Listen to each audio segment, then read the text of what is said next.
Hello, Mama T here, and I was asked to do my potato soup recipe, so that's what I'm doing today.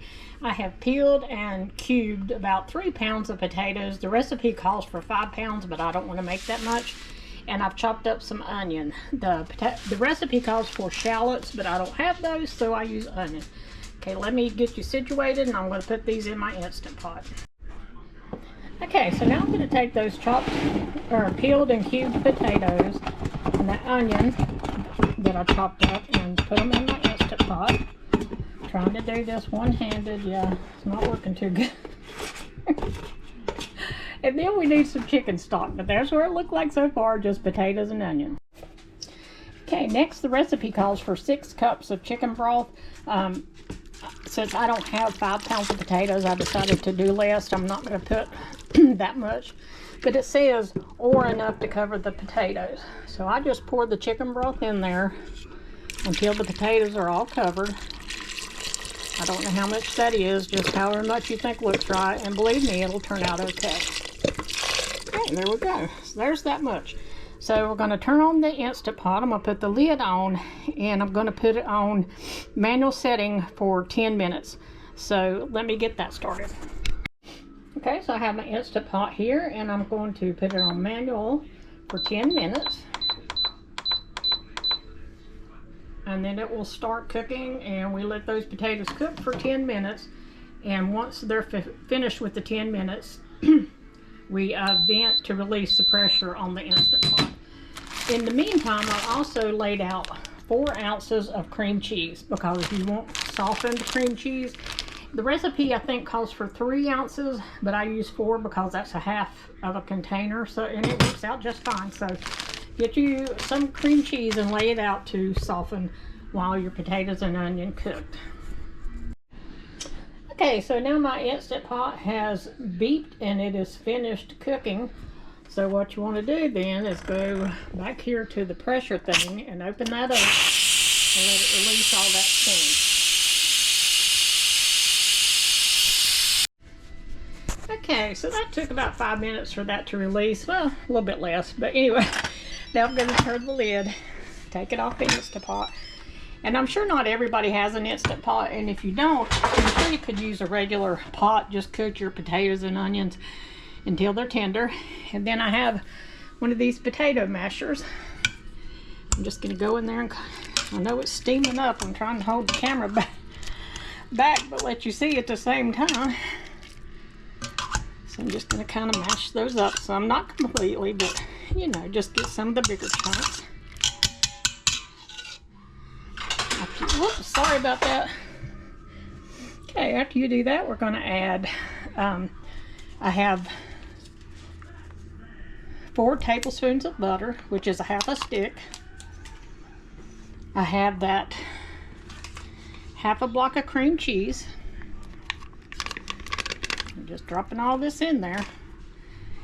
I need to get something to stir with. Let me grab something.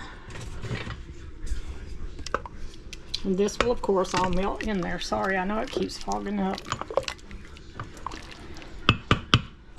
Calls for a 1/3 cup sour cream. Let me get that. Okay, so I'm going to put in, I have measured out 1/3 cup of sour cream. I use the Great Value brand. You can use whatever you want. Just drop it down in there.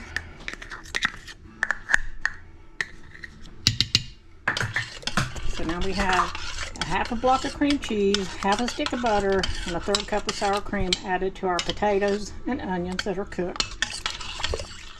And it'll take a while for that cream cheese to melt, but it will eventually. That's why you want to set it out so that it will melt once you put it in there. Then it calls for 2 cups of cheddar cheese, which I've already measured out here. Shredded cheddar cheese. Dump that in there. Stir it some more.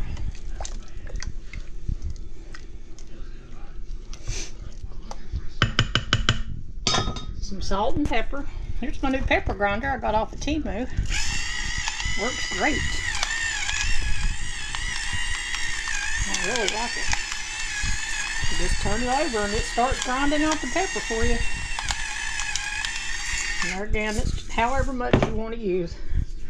And then salt, again, however much you want to use, but you know, potatoes take quite a bit of salt. I'm gonna have to heat up. I have a half a cup of bacon bits. I'm gonna stick those in the microwave and heat them up a little bit.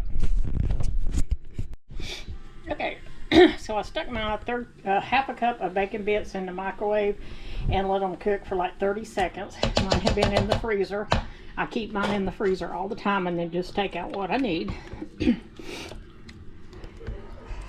And then the last step is we take milk, and it calls for 1 to 2 cups of milk depending on how thin you want your soup.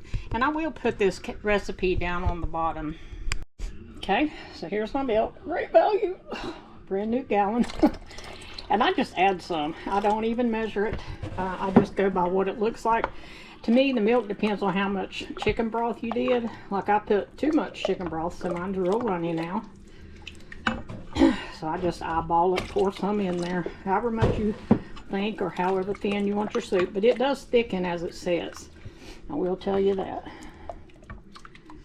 So that's it. This soup is done. I'm going to let it sit here. It is a little after 1 on Saturday, and I'm going to let mine sit here. I'm going to put the lid on the Instant Pot and just let it sit here.